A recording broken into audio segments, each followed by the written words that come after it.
आप देख रहे हैं इंडिया न्यूज। सबसे पहले देश आपके साथ, मैं रचना बंसल। पाकिस्तान को एक साथ दो बड़े झटके लगे हैं। पहला, हिंदुस्तान के ऑपरेशन सिंदूर ने पाकिस्तान को एक बार फिर से घुटनों पर ला दिया, उसे सीज फायर के लिए भीख मांगनी पड़ी। और दूसरा बड़ा झटका शहबाज सरकार को बलूचिस्तान ने दे दिया है। इस झटके के बाद से शहबाज और मुनीर खौफ में है, क्योंकि इनको जिसका डर था वो सच साबित हो गया। रिपोर्ट देखिए और जानिए।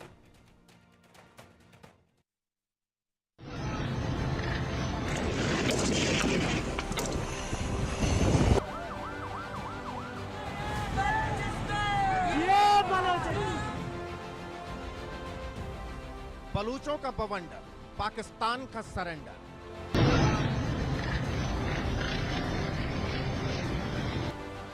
बलूच लड़ाके बेखौफ, शहबाज मुनीर गए जौं।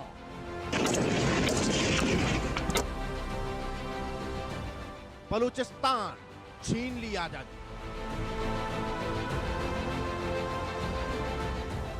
क्या पाकिस्तान खंड खंड हो गया है? क्या पाकिस्तान के दो टुकड़े हो गए हैं? क्या बलूचिस्तान पाकिस्तान से अलग हो गया है? ये सवाल बेवजह नहीं, बेबुनियाद नहीं। इन सवालों के पीछे एक ठोस वजह छिपी हुई है, और वो वजह है बलूच नेता मीर यार बलूच का ऐलान।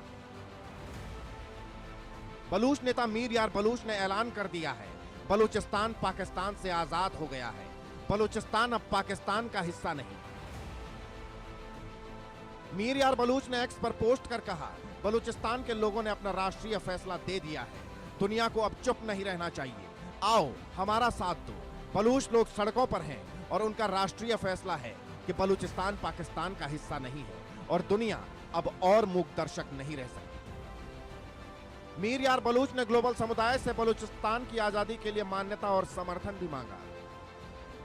इस बीच बलूच लड़ाकों ने एक वीडियो जारी किया है जिसमें वो पाकिस्तानी सेना पर हमला करते दिखे हैं। इस हमले में बीएलए के हाथों पाकिस्तानी आर्मी के 14 सैनिक मारे गए। पाकिस्तानी सेना ने बलूच लड़ाकों पर यह अटैक 9 मई को किया था। वीडियो में पाकिस्तानी आर्मी के सैनिक जान बचाते दिख रहे हैं।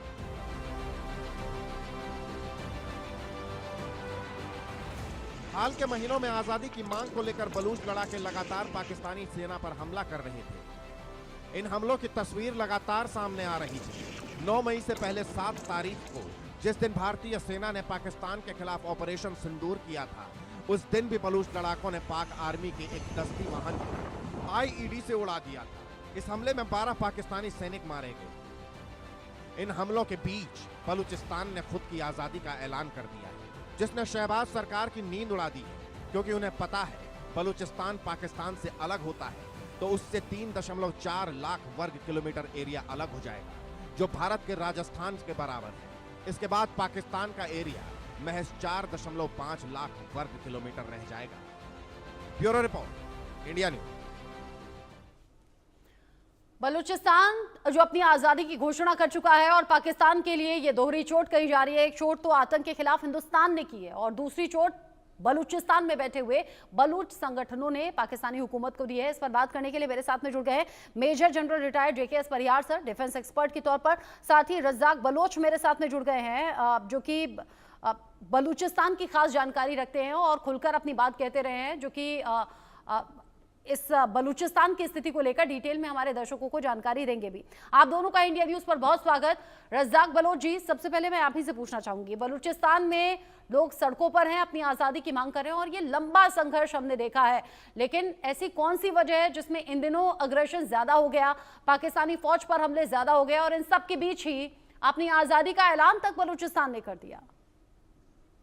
देखिए, ये जो हमारी जो लड़ाई है, हमारी जो स्ट्रगल है, ये उस वक्त शुरू हुई जब पाकिस्तान ने गैरकानूनी तौर पे हमारा इंटरनेशनल बॉर्डर क्रॉस करके फौजें भेज के बलूचिस्तान पे कब्जा किया।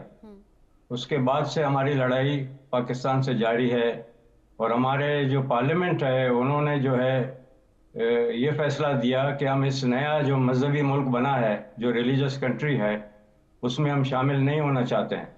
तो हमारी लड़ाई उस टाइम से जारी है और हम यही उम्मीद लगाए बैठे हैं कि कोई ना कोई इस तरह का हमें हेल्प मिले जिससे हम पाकिस्तान का जो आर्मी है उसको हम अपने सरजमीन से निकाल बाहर करें पाकिस्तान के आर्मी ने जिस तरह के जुल्म किए हैं और जिस तरह के हमारे नौजवानों को उठा के ले जाते हैं, टॉर्चर करते हैं, मारते हैं, अब ये ऐसा वक्त आ गया है कि बलोच जो है उसने भी हथियार उठा लिया है। अब बलोच इनको जवाब दे रहा है। और दूसरी बात रही ऐलान और इस तरह की चीज़ें जो है ना, ये प्री मैच्योर चीज़ें मुझे लगती हैं। और जिसने भी ये ऐलान किया है, पहले तो वो एक तरह से सामने आए, पता चले ये कौन साहब हैं और किस तरह से कर रहे हैं। हमारी तो ख्वाहिश और उम्मीद है, ये जो बातें कर रहे हैं ये तो बहुत ही अच्छी बात है। और हम ये चाहते हैं कि हिंदुस्तान जो है वो जो है हमारे पास जो लीडरशिप है बाहर, खासकर अमेरिका में और यूरोप में और इंग्लैंड में, ये जो लीडरशिप है इसमें हम अभी सीरियसली एक दूसरे से हम बात कर रहे हैं कि फर्दर स्टेप जो है हमारा क्या होगा। उसके लिए सबसे पहले ज़रूरी बात तो ये है कि हमारे पास एक होस्ट कंट्री हो, और उस होस्ट कंट्री के साथ हम पहले उसके साथ बैठ के हम जो है अपना होमवर्क करें कि वो किस हद तक हमारे साथ हेल्प करेगा, किस हद तक हमारे साथ जाएगा, और किस हद तक जो है वो हमें इंटरनेशनल फोरम पे, यूनाइटेड नेशन पे हमारा हेल्प करेगा। हमारा जो बलोच अमेरिकन कांग्रेस है उसके जो प्रेसिडेंट हैं डॉक्टर ताराचंद बलोच, उन्होंने चंद महीने पहले जो है वो यूनाइटेड नेशन को भी जो है लेटर लिखा है, जनरल सेक्रेटरी को, कि आप जो है इंटरवीन करें और बलूचिस्तान में जो खूनरेजी कर रही है पाकिस्तान की फ़ौज, उस जेनोसाइड को रोकें और वहाँ फैसला करें और अपनी फ़ौज भेजें यूनाइटेड नेशन, और ताकि पीसफुल तरीके से इसका फैसला हो कि बलूचिस्तान के लोग क्या चाहते हैं। बलूचिस्तान के लोग जो है बलूचिस्तान के लोग आजादी चाहते हैं। बलूचिस्तान के लोग, चूंकि पाकिस्तान का सबसे बड़ा प्रांत 47% एरिया बलूचिस्तान के पास, और बलूचिस्तान आर्मी ने ये सोशल मीडिया अकाउंट एक्स पर शेयर भी किया, ये लिख दिया युद्ध शुरू, और हैशटैग वो चला रहे हैं बलूचिस्तान इज नो पाकिस्तान। यानी ये जो अग्रेशन, ये जो संघर्ष पिछले इतने लंबे वक्त से हम देख रहे थे, वो अग्रेसिवली आगे बढ़ रहा है। जेकेएस परिहार सर, आज के इस डेवलपमेंट को कैसे देखें? हर दिन एक नई जंग बलूचिस्तान के लिए है, बलूच संगठनों के लिए है, लेकिन इसी बीच आजादी का ऐलान भी कर देना और पोस्ट के जरिए बता भी देना कि युद्ध शुरू। हर दिन पाकिस्तानी फौजियों और उनकी चौकियों पर हमले हो रहे हैं। देखिए, बलूचिस्तान मैं समझता हूँ कि ब्रिटिशर्स जो जानबूझ के परेशानियां इस पूरे भारतीय उपमहाद्वीप में छोड़ के गए हैं, ये उसका एक बहुत बड़ा ज्वलंत उदाहरण है। बलूच एक बहुत ही मेहनती और काफ़ी शक्तिशाली कौम रही है, और उसको पहले जो है उन्होंने 3 पार्ट में डिवाइड हो गए। अफगानिस्तान और ईरान ने करा, अगर आप सदियों का देखिए तो ये पिछले करीब बलूचिस्तान के लोग करीब 1000 साल से अपनी लड़ाई लड़ रहे हैं। 1877 के बाद में ब्रिटिश जो है उन्होंने इसमें बलूचिस्तान में काफ़ी कुछ चेंजेस किए, और उन्होंने कोशिश करी कि बलूचिस्तान को किसी तरह से डिवाइड किया जाए। और उन्होंने जो कलात प्रोविंस बलूचिस्तान का रहा है, वो कभी भी जो है ब्रिटिश इंडिया के उसमें रहा नहीं है, उसका स्टेटस बिल्कुल अलग रहा है। आप इतिहास देख लीजिए, सारे डॉक्यूमेंट्स इस बात के वो हैं, और कुछ हद तक ब्रिटिश सरकार ने भी इसको 1916 के आसपास इसको एक्सेप्ट किया था कि इसका एक स्पेशल स्टेटस इसका उसमें काबिल किया गया है। अब सवाल जब इंडिपेंडेंस के टाइम पे ये कलात जिन्हें कभी इस बात को एक्सेप्ट नहीं करा कि हम पाकिस्तान के साथ उसमें जाएंगे, वहाँ ब्रिटिशर्स ने एक खेल करा कि उसमें जो इसके बलूचिस्तान के जो 2 इलाके थे जो कि लीज पे दिए हुए थे ब्रिटिश इंडिया को, लाजबेला और खरन, उसको उन्होंने फोड़ने की कोशिश करी। और अहमद यार खान साहब ने, जो कि कलात के थे, उन्होंने जो है अपनी इंडिपेंडेंस दी हुई थी और वो उसमें कायम रहे। जिन्ना जी ने तमाम इन दोनों दूसरे लोगों को, जो लाजबेला और खरन के, उनको पकड़ के और किसी तरह से फोर्सफुली उनको इस बात के लिए कन्विंस किया कि आप हमारे साथ आइए। कलात रहा नहीं, तो बलूचिस्तान टेक्निकली कभी भी पाकिस्तान का हिस्सा था नहीं, और इन्होंने फोर्सफुली कहा कि नहीं, आपको तो ये है भारत और पाकिस्तान में से एक तो नहीं होगा, हम आपको इंडिपेंडेंस नहीं देंगे, जो उनका वाजिब हक था। जिन्ना साहब ने पहले एक्सेप्ट किया कि हम इनको देंगे, बाद में वो पलट गए और उन्होंने जिस तरह से डायलॉग चलाए और उसमें लाजबेला और करान को अलग करा, इनसे छुड़वाया, वो एक बहुत बड़ी कॉन्स्पिरेसी रही है। तो अब जो हालात, जो बलूचिस्तान का जो डिक्लेरेशन हुआ है, ये एक 75 साल के लगातार चल रहे वाले संघर्ष का उसमें एक बहुत अच्छी बात हुई है। मगर अब अगर हम देखें उनकी तरफ से लिबर्टी के लिए चल रहे हैं, इशू जब आता है, जो सबसे बड़ा इशू ये है कि ये मटेरियलाइज कब होगा और कैसे होगा। और जैसे हमारे बलूच भाई ने बताया ही है कि भाई हमको सपोर्ट की जरूरत है। अब आज की तारीख में भारत सरकार ये कहा जा रहा है, ये साफ तौर पर कहा जा रहा है, इनफैक्ट सिर्फ इंडिया नहीं बल्कि दुनिया भर से कहा जा रहा है। जो बलूच संगठन है, जो BLA, वो साफ कर रही है, वो ये कह रही है कि विश्व अब चुप ना रहे, इस घटना को देखे। यहाँ तक कि संयुक्त राष्ट्र और इंडिया से समर्थन की मांग भी हो रही है। और चूंकि मेरे साथ में रज़ाक बलोच जी हैं, वो डिटेल में शायद हमारे दर्शकों को समझा पाएं। अच्छा रज़ाक जी, एक तो होता है आज़ादी मिल गई, एक होता है आज़ादी छीन ली, क्योंकि आज़ादी मिली नहीं, छीनने का दावा हो रहा है। ये दावा कितना सच्चा है? क्योंकि पाकिस्तानी हुकूमत इतनी आसानी से तो बलूचिस्तान नहीं जाने देगी हाथ से। बलूचिस्तान का बच्चा बच्चा जो है वो आज़ादी चाहता है, और बलूचिस्तान के जो लोग हैं जिनके साथ इतना जुल्म किया है पाकिस्तान ने, हम तो चाहते हैं कि हम कल आज़ाद होते।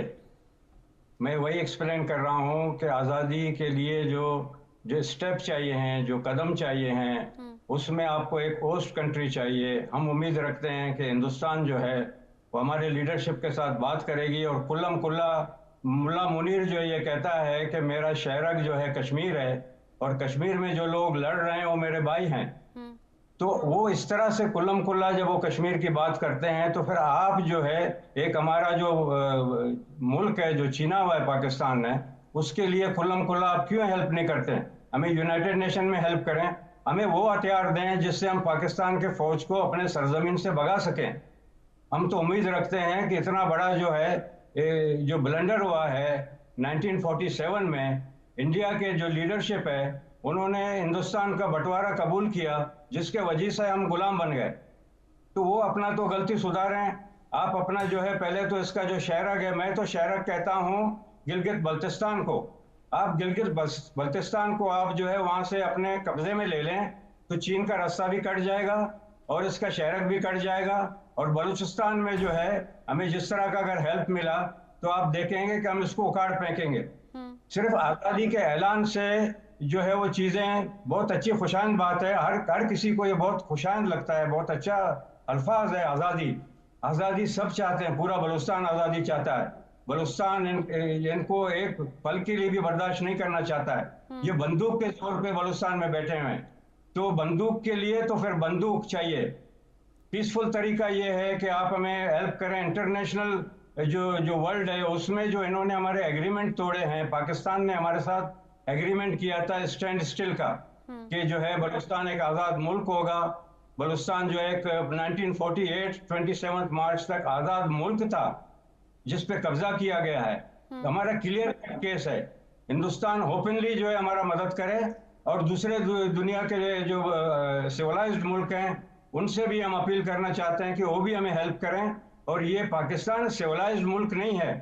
इन्होंने सारे जो है ना, जिस तरह का इनका जो एजुकेशन सिस्टम है, इन्होंने जिस तरह अपने लोगों को तैयार किया है, और ये आपके साथ नफरत की बुनियाद पर यह मुल्क बना है, ये आपके कभी दोस्त नहीं हो सकते हैं। और मैं इसलिए कह रहा हूं कि हमने जो भी हमारे पास लिमिटेड, हमारे जो ब्रास, हमारा जो मिलिट्री ऑर्गेनाइजेशन है, उसके पास जिस तरह के भी हथियार हैं, जिस तरह के भी थोड़ा बहुत हेल्प है, उससे जो है आप देखें कि हमने इनको कहां से कहां तक पहुंचाया है।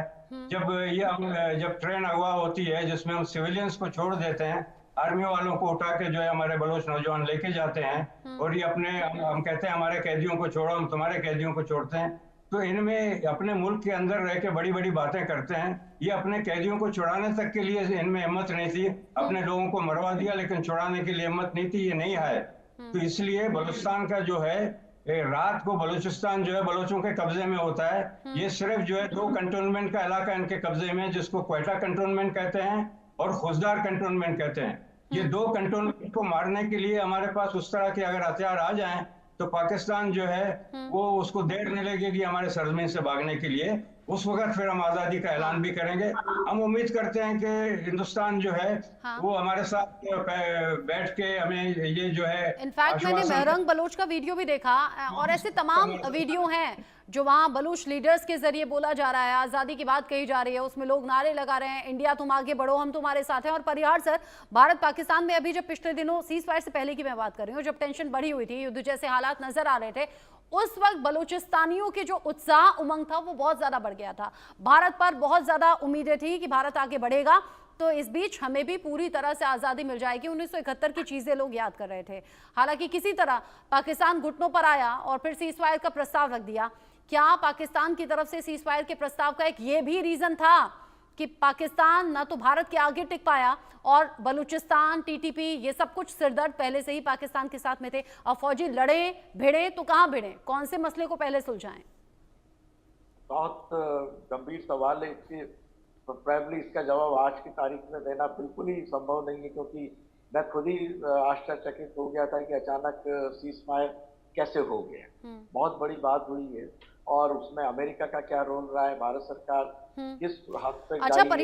परिहार सर, मैं 20 सेकंड आपको रोकूंगी। अच्छा, जो अभी स्क्रीन पर जो नीचे लोअर ब्रेकिंग चल रही है ना, उसमें अभी का अपडेट ये है, क्योंकि बार बार लगातार डोनाल्ड ट्रंप ये कह रहे थे भारत पाकिस्तान के बीच में मध्यस्थता कराई है और दोनों देशों के साथ में व्यापार रहे, साथ में मिलकर चलें, ये मैंने कहा है। और अभी का अपडेट ये, डोनाल्ड ट्रंप कह रहे हैं मैंने कोई मध्यस्थता नहीं कराई है। भारत पाकिस्तान के बीच में जो सीज फायर वाला बयान था उससे डोनाल्ड ट्रंप पलट गए हैं, मतलब पलटी मार ली है। ये पहली बार तो हुआ नहीं है डोनाल्ड ट्रंप ने कुछ कहा हो, अपनी बात से पीछे हट गए हो, लेकिन ये तो बहुत बड़ी बात है। वो कह रहे हैं मैंने मध्यस्थता कराई ही नहीं।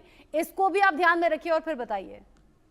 देखिए, ये प्राइमरी जिस तरह से भारत सरकार ने स्टैंड लिया है उनकी दो बातों पे कि भाई हम अपने मामलों में किसी दूसरे देश की हमें आवश्यकता नहीं है, और आप कश्मीर के मामले में मीडिएशन का आपने जो डिक्लेरेशन करा है हमने मांगा ही नहीं है और ना हम इसको होने देंगे। और उस तरह का प्रेशर, इससे वैसे भी डोनाल्ड ट्रंप के बारे में कहा जाता है कि उनकी कोई नीति नहीं है, उनके पास सिर्फ कुछ बिजनेस टाइप के आइडिया होते हैं, वो उछाल देते हैं, और जो डिप्लोमेटिक मैच्योरिटी होती है वो उनके सेकंड टर्म में इसमें नजर नहीं आ रही।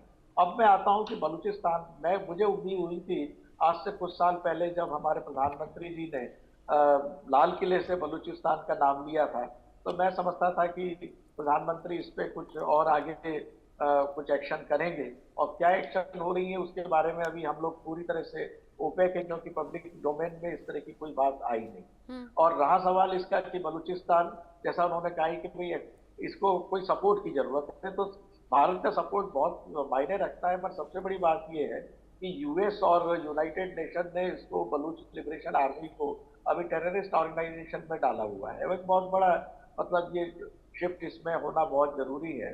और वह जितने बलूचिस्तान के लोग नागरिक बलूचिस्तान में रहते हैं उससे ज्यादा जो है वो गल्फ कंट्रीज में और अमेरिका में है, दोगुना पॉपुलेशन वहाँ है, और वो बहुत अच्छा वहाँ पर फाइनेंशियली बहुत स्ट्रांग है, तो उनका सपोर्ट भी इसमें होता है। भारत के लिए बलूचिस्तान में डायरेक्ट इन्वेजन के लिए जरूरी है कि अफगानिस्तान या ईरान दोनों में से एक देश जो है वो बलूच मूवमेंट्स को सपोर्ट करे, बिकॉज ग्राउंड सपोर्ट जो है वो वहां से ही मिलेगा।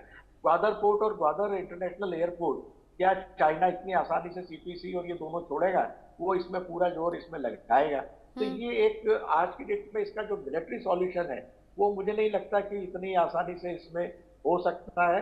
हमें जो है डेफिनेटली, मैं हमेशा इस बात को कहता रहा हूँ कि भारत को जो है बलूचिस्तान को आइडेंटिफाई करना चाहिए, उनकी बातों को हमें हर फोरम में उठाना चाहिए और हमें उन्हें मोरल सपोर्ट देना चाहिए, क्योंकि ये एक तरह से जीनोसाइड हो रहा है।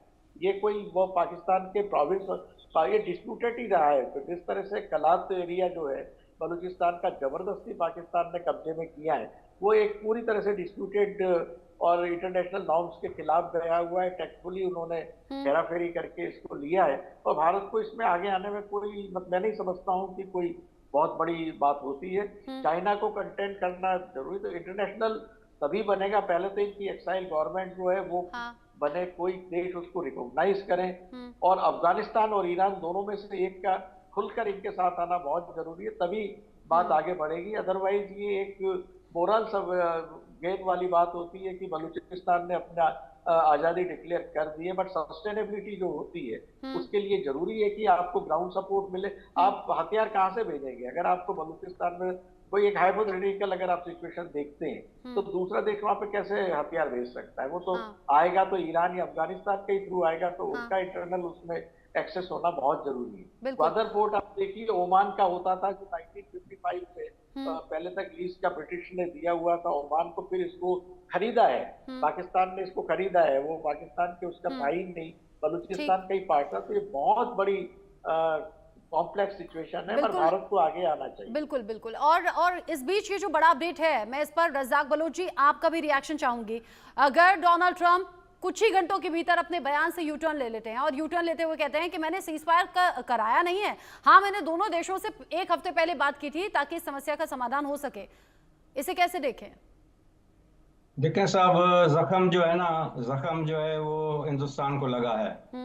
हिंदुस्तान के लोगों को पता है कि उनके साथ पाकिस्तान कितने टाइम से जो है ये हरकतें कर रहा है, आपके पार्लियामेंट पे हमला, आपके लोगों पे हमला, और उसका डोनाल्ड ट्रंप को वो दर्द वो महसूस नहीं करेंगे, समझे ना।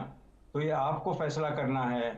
जैसे अभी जनरल साहब ने कहा कि भाई ये जो कहते हैं कि भाई किस तरह से जो है ये सीज फायर हुआ, तो ये फैसले जो है बहुत सारी चीज़ें जो हैं इंटरनेशनली और इंटरनली, जो आपका सिचुएशन है, जो आपका मिलिट्री सिचुएशन है, वो आपने जो सीज फायर किया है वो एक पॉज है। एक्चुअली सीज फायर तो मैं सीज फायर भी नहीं कहूँगा इसको, कि एक पॉज है, और वो उसके वजूहात क्या हैं वो तो आपके लोग ज़्यादा बेहतर जानते हैं। लेकिन अमेरिका जो है एक ऐसा मुल्क है कि जब ये अभी BLA को उन्होंने कहा कि भाई पाकिस्तान के कहने पे जब पाकिस्तान की ज़रूरत होती है, पाकिस्तान एक किराए का मुल्क है, पाकिस्तान की फ़ौज जो है किराए की फ़ौज है, और किराए के फ़ौज की ज़रूरत पड़ती है यूनाइटेड नेशन को भी और अमेरिका को भी और वेस्टर्न कंट्रीज को भी। बिल्कुल। तो ये है कि ये जो किराए की जो फ़ौज है, हाँ। इसको जो है उसके, मुझे एक सेकंड है, ये जो किराए की जो फौज है ना, इसको जरूरत पड़ने पे ये लोग इस्तेमाल करते हैं। इसलिए उन्होंने BLA को जो है कहा टेररिस्ट ऑर्गेनाइजेशन है।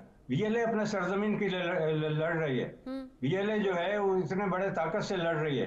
अभी आप देखें कि सीरिया वाला जो है उसके सर के ऊपर तो इनाम था, हाँ। और कल ही डोनाल्ड ट्रंप उनके साथ बैठे हुए हैं। बिल्कुल। तो वक्त और हालात जब चेंज होते हैं, देखिए वो तस्वीरें, पूरी दुनिया ने वो तस्वीरें देखी कि कभी तो अमेरिका उस पर भारी भरकम राशि के इनाम रख रहा था और अब राष्ट्रपति ट्रंप ने हाथ मिलाया, अप्रिशिएट किया आतंकी को। वो तस्वीरें भी सबने देखी और अब डोनाल्ड ट्रंप का यू टर्न वाला बयान भी सामने आ गया। आप दोनों का बहुत शुक्रिया इंडिया न्यूज के साथ जुड़ने के लिए। भारत पाकिस्तान सीज फायर मामले पर इस वक्त की सबसे बड़ी खबर, जो दर्शक अभी अभी जुड़े हैं वो जान ले, भारत पाकिस्तान सीज